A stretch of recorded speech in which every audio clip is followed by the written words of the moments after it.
Hello everyone, welcome back to my channel delicious recipe. আজকে তৈরি করে দেখাবো ডেলিভারি দেওয়ার জন্য 1 পাউন্ডের ভ্যানিলা ফ্রুট কেক কীভাবে তৈরি করা যায়। আজকের প্রসেসটা ফলো করে কেক তৈরি করলে ইনশাল্লাহ পারফেক্ট কেক তৈরি করা যাবে। যারা অর্ডার নিয়ে ঘরে হোমমেড কেক তৈরি করতে চাচ্ছেন এবং ডেলিভারি দিতে চাচ্ছেন তারা এই প্রসেসটা ফলো করে কেক তৈরি করে দেখবেন, ইনশাল্লাহ পারফেক্ট হবে। 1 পাউন্ডের ভ্যানিলা পাউন্ড কেক তৈরি করার জন্য আমি এখানে প্রথমে নিয়ে নিয়েছি 1 কাপ ময়দা, হাফ চা চামচ দিয়ে দিলাম বেকিং পাউডার, 1/4 চা চামচ দিয়ে দিলাম বেকিং সোডা, 1 টেবিল চামচ দিয়ে দিলাম পাউডার দুধ, 1 চিমটি পরিমাণ লবণ দিয়ে সবগুলো শুকনো উপকরণ আমি একটা হুইস্কের মাধ্যমে মিশিয়ে নিলাম। এরপর আমি শুকনো উপকরণগুলো একটা চালনির সাহায্যে চেলে নেব। অবশ্যই শুকনো উপকরণ চেলে নেওয়ার চেষ্টা করবেন। শুকনো উপকরণগুলো চেলে নিলে কেক খুব সুন্দরভাবে ফ্লাফি হবে।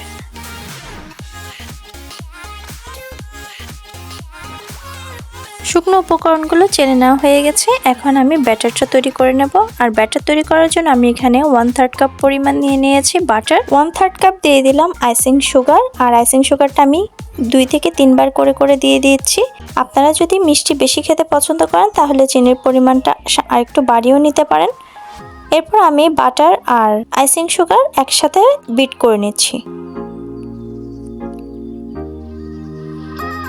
আমি আইসিং সুগারটা 2 থেকে 3 বার করে অল্প করে দিয়েছি আর বিট করে নিয়েছি।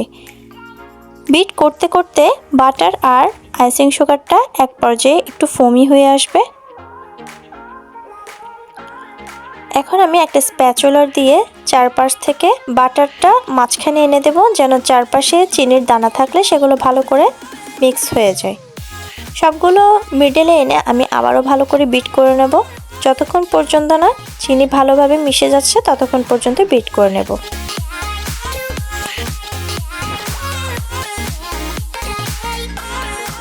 আমি আঙ্গুল দিয়ে চেক করে নিয়েছি আমার চিনির দানাটা সম্পূর্ণভাবে মিক্স হয়ে গেছে। এখন আমি এই মিশ্রণটাতে 2টা ডিম অ্যাড করে দিচ্ছি। আর ডিম অবশ্যই রুম টেম্পারেচারে হতে হবে।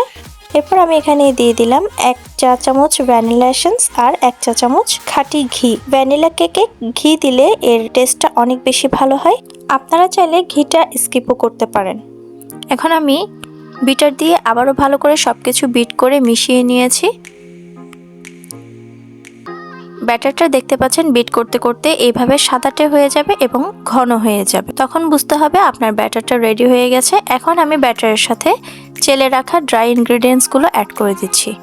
আমি শুকনো উপকরণগুলো একসাথে মেশাবো না, অল্প অল্প করে দেব আর ব্যাটারের সাথে মিক্স করে নেব। 2 থেকে 3 বার করে আমি শুকনো উপকরণগুলো ব্যাটারের সাথে মিক্স করে নিয়েছি। যে কোনো এক পাশ থেকে আমি মিক্স করছি, উল্টা পাল্টাভাবে আমি মিক্স করছি না। উল্টা পাল্টাভাবে মিক্স করলে কেকটা ফুলতে চায় না।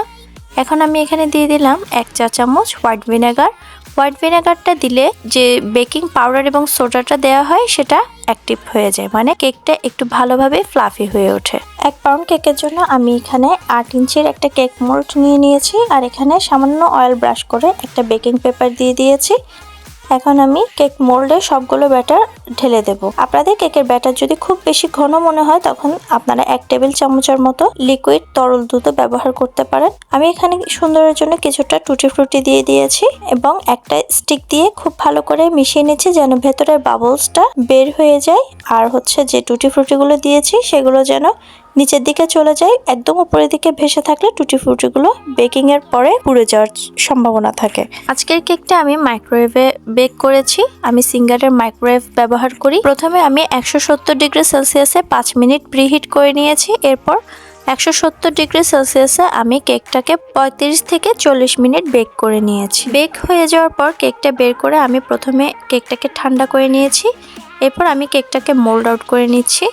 একটা ছুরির সাহায্যে চারপাশ থেকে কেটে মোল্ড আউট করে নেব। মোল্ড আউট করার পর আমি কেকটাকে আধা ঘন্টার জন্য একটা প্লাস্টিক র্যাপে মুড়িয়ে র্যাপ করে রেখেছিলাম। প্লাস্টিক র্যাপে র্যাপ করে রাখলে কেকটা ড্রাই হয়ে যায় না উপরের অংশটা, আর কেকটা ভেতরে খুব সফট থাকে। আর বেক করার পর কেক যদি উপরের অংশটা খুব বেশি ড্রাই মনে হয় সেক্ষেত্রে আপনারা সামান্য পরিমাণ সুগার সিরাপ ব্যবহার করতে পারেন। উপরে সুগার সিরাপ ব্রাশ করে দিলে কেকটা অনেক বেশি সফট থাকে।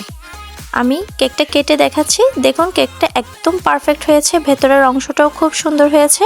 কেকের টেস্ট এবং কালার খুব সুন্দর হয়েছে। আপনারা অবশ্যই দেখতে পাচ্ছেন কেকের ভেতরটা কত সুন্দর ফ্লাফি হয়েছে। যে সবগুলো টিপস আমি বলেছি সেই সবগুলো টিপস যদি ফলো করেন 100% আপনাদের কেকটাও পারফেক্ট হবে। আপনারা অবশ্যই এটা ট্রাই করে দেখবেন। আর কেকের টেস্ট যদি ভালো পেতে চান তাহলে অবশ্যই তেলের পরিবর্তে বাটার ব্যবহার করবেন, তাহলে কেকের টেস্টটা একদম পারফেক্ট হবে। আমাকে অবশ্যই কমেন্টের মাধ্যমে জানাবেন আমার কেকের রেসিপিটা আপনাদের কেমন লেগেছে।